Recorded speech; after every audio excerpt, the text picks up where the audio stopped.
Hello and welcome back to China. We're going to talk more about Confucianism or Confucian beliefs, but first I want to talk about the three teachings that are very influential in China today.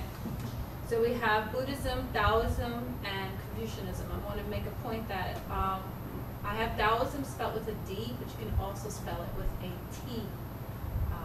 So it's not misspelled, or you haven't seen it any other place spelled wrong. It's different romanizations of the word. Okay, so Taoism was found by Lao Tzu. Buddhism is Siddhartha, and you can see the guy in the red robe is representative of Buddhism. Lao Tzu is the guy sitting there in the orange robe, kind of like, looks like a cream robe. I think he's sitting on a mushroom, that's what it looks like. And then we've got Confucius in his blue robe, sitting there in his scholar's robe. And they're all meeting and discussing and arguing in the garden of heaven.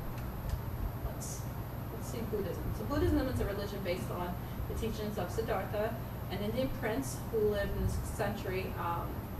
He was very sheltered when he was younger, so the one time he did get out of his princely palace, he saw a lot of human suffering and disease and just disgusting things that humans sometimes do.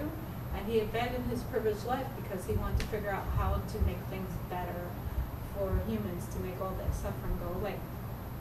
He decided to go on a meditative walk for years. He awakened to the truth and became enlightened, or the Buddha, the enlightenment.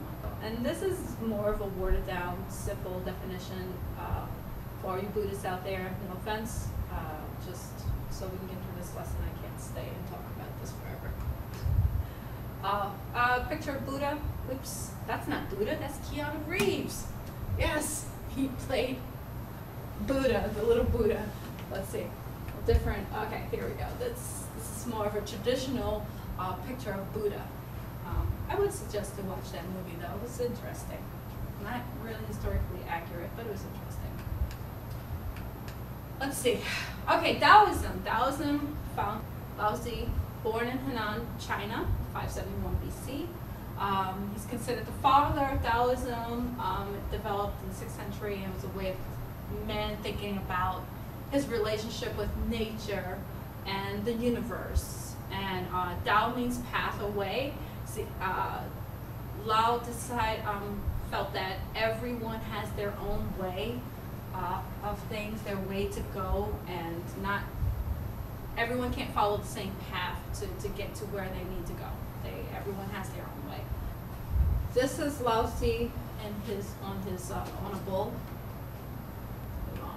So Confucianism, to the meat of the story.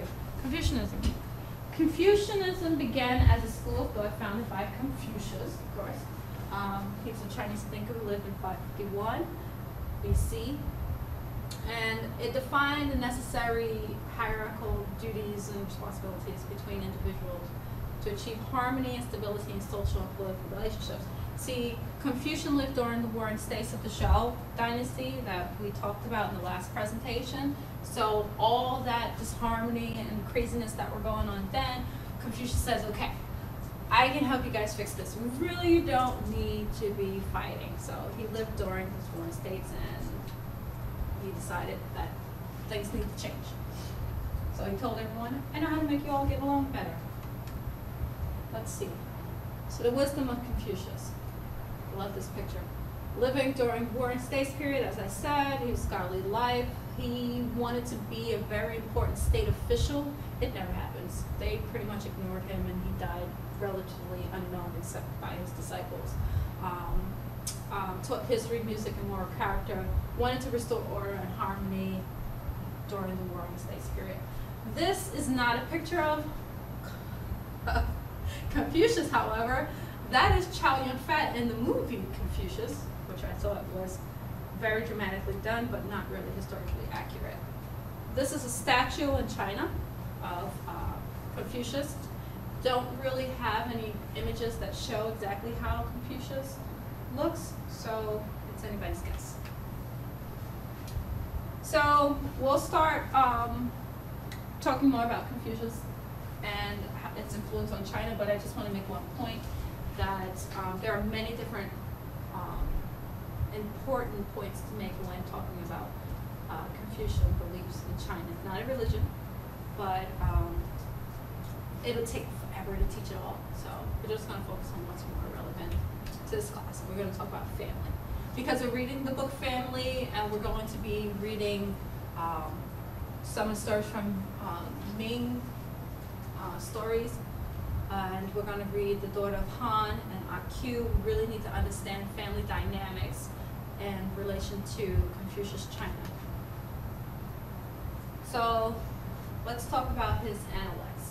This is where all of his writings were written down by his disciples, not Confucius himself, but his disciples wrote down his sayings, and the Analects are pretty much what people then and people now use to follow Confucius.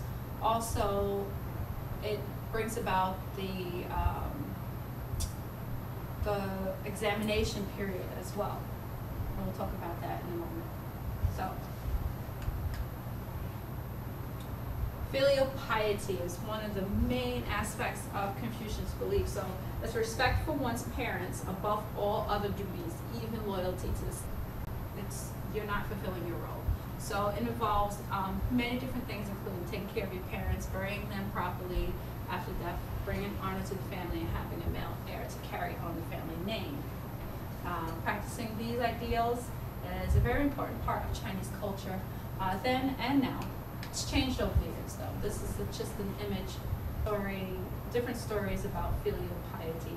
So we have a grandfather and looks like maybe a daughter or someone, and that's his son bowing to him, giving him respect. So let's talk about the relationships in family. So based on the idea that there are inferior and superior roles, each person must fulfill their role without question, seriously. So, and this helps society to free itself from chaos. And this is what Confucius was trying to tell all those warring states. If you just follow this diagram, which you didn't have, but this is for your view and pleasure, everything will be in order. Ruler is the head, and the subject obviously is the subject, and the ruler keeps continuing with the mandate of heaven, ruling or morally and good and all that good stuff, and the subject, he follows the ruler, does what he says, is a loyal subject, everything will go great. To move down the line, we have father and son, husband and wife, elder brother to younger brother, and friend to friend. You notice that the arrows go both ways, which means that both, like say father and son, they both have a role to play, and they both are required to fulfill their roles in order to continue to increase harmony and peace in society, to keep chaos out. And if you notice, there aren't any daughters on this thing, because of course we have patriarchy, and wife has one role, and that's to serve her husband. And if the husband were to die, she has to be a good mother to her son. It's not on this chart, but it's expected of women. So it's really complicated, but this kind of simplifies it to give a visual of what is expected in divided relationships. And this is going to come up again and again, especially in Q. So what exactly is a family or extended family? Extended family is 3 or more generations living in one house. So that would be a mother, father, children, or it could be grandparents and children. And this is a rare photo of a really large family. I say rare because nowadays they have the one-child policy, and you wouldn't see something like this. So this is definitely an extended family. We've got husband, wife, children, grandparents, and in-laws and uncles and brothers and cousins. So this is a really good picture of an extended family. And then I wanted to give you an idea of what exactly family means. So if you come to my house and you meet my family, you come inside, we chill, my family may even come outside and we'll just hang out, maybe have a barbecue or something like that. But the Chinese family is different. If you go into their house, you have to enter through a certain gate. First of all, it's a big deal if you're even invited in. So you go in, here's a front gate, and then we have like a courtyard, and then back here is another courtyard.